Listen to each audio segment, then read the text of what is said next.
90% refusal rate, جی ہاں صحیح سنا آپ نے۔ جس کنٹری کے ورک ویزا یا پھر اسٹوڈنٹ ویزا کے بارے میں ابھی آپ کو بتانے لگا ہوں، یہاں پہ 90% کٹ کیا گیا ہے ویزا اپروول ریٹس میں۔ پولینڈ ایک بہت بڑی کنٹری ہے شینگن اور یورپین ایریا میں، اور 2024 سے پہلے ایزیسٹ ترین ورک ویزا یا پھر اسٹوڈنٹ ویزا رہا ہے اس کنٹری کا۔ بہت سی ایشین کنٹری سے مختلف افراد مختلف کیٹیگریز کے لیے ویزاز اپلائی کرتے رہے ہیں، لیکن ریسنٹلی دیکھا جائے یعنی گزشتہ ایک سال سے تو پولینڈ بہت بڑی تعداد میں ورک ویزاز ریفیوز کر رہا ہے، جس کی بہت سی وجوہات ہیں۔ ہنریکا موسچیچکا ڈینڈیز جو کہ پولینڈ کی deputy minister of foreign affairs ہیں، انہوں نے کہا کہ انہوں نے بہت سی کیٹیگریز کے لیے 30% اور کچھ کیٹیگریز کے لیے 90% ریفیوزل ریٹ کر دیا ہے، لیکن انہوں نے مزید یہ ایگزیکٹلی نہیں بتایا کہ کون سی کنٹریز موسٹلی اس سے افیکٹ ہوگی، لیکن آپ لوگ بادی نظر میں جانتے ہیں کہ ان میں زیادہ تر افریقہ اور ایشیا کی کنٹریز ہی شامل ہیں۔ انہوں نے اپنے بیان میں کہا کہ we have significantly reduced free access to a Polish visa and thus the possibility of abusing it for various purposes. Before 2023, a Polish visa was the easiest way to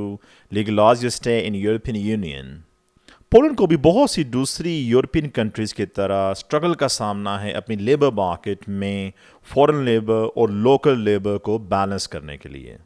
گزشتہ ایک سال سے پولش امیگریشن ڈپارٹمنٹ اور officials بہت زیادہ بڑی تعداد میں ورک کر رہے ہیں کہ وہ کنٹروورسیز کو کس طرح سے کم کر سکیں جو کہ ویزا ابیوز کے حوالے سے کافی عرصے سے پھیلی ہوئی ہیں پولینڈ کونسولیٹس میں۔ اسی وجہ سے پولش گورنمنٹ نے نئے اسٹرکٹ قانون کا اطلاق بھی کیا ہے، جس میں بڑی تعداد میں انٹرنیشنل اسٹوڈنٹس کو پرابلمس کا سامنا کرنا پڑ سکتا ہے، کیونکہ language proficiency level B2 level تک بڑھا دیا گیا ہے یونیورسٹی ایڈمیشنز کے حوالے سے بات کی جائے تو۔ اس کے علاوہ ورک ویزا سے ریلیٹڈ جتنی بھی پینلٹیز پاسبل ہو سکتی ہیں وہ امپلائرز کو دی جائیں گی اگر وہ فیک طریقے استعمال کریں گے، فیک ڈاکومنٹس، یا پھر ان کی کمپنی اگر انلیگل ریکروٹمنٹ میں انوالو ہوئی تو۔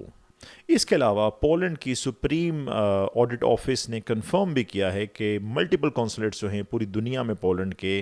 موسٹلی ان میں سے جو ایشیا اور افریقہ میں ہیں، وہ سکینڈلز میں ملوث رہے ہیں، یعنی پیسے لے کے ویزاز کا اجرا کرنا۔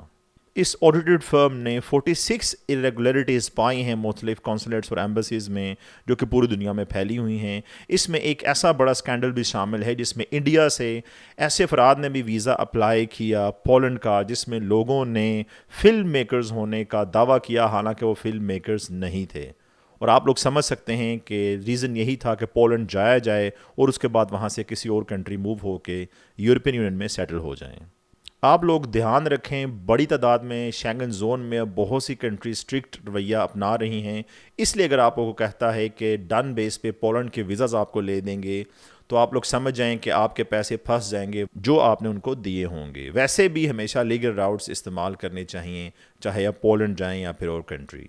آنے والے کچھ ایئرز میں پولینڈ کی امیگریشن پالیسی اسٹرکٹ ہی رہنے والی ہے، اس لیے اپنا ورک ویزا اپلائی کرتے وقت تمام باتوں کا دھیان رکھیں، اور یہ بھی ذہن نشین کر لیں کہ 90% ریفیوزل ریٹ آٹومیٹیکلی چل رہا ہے تمام ورک ویزا راؤٹس کے لیے پولینڈ کا۔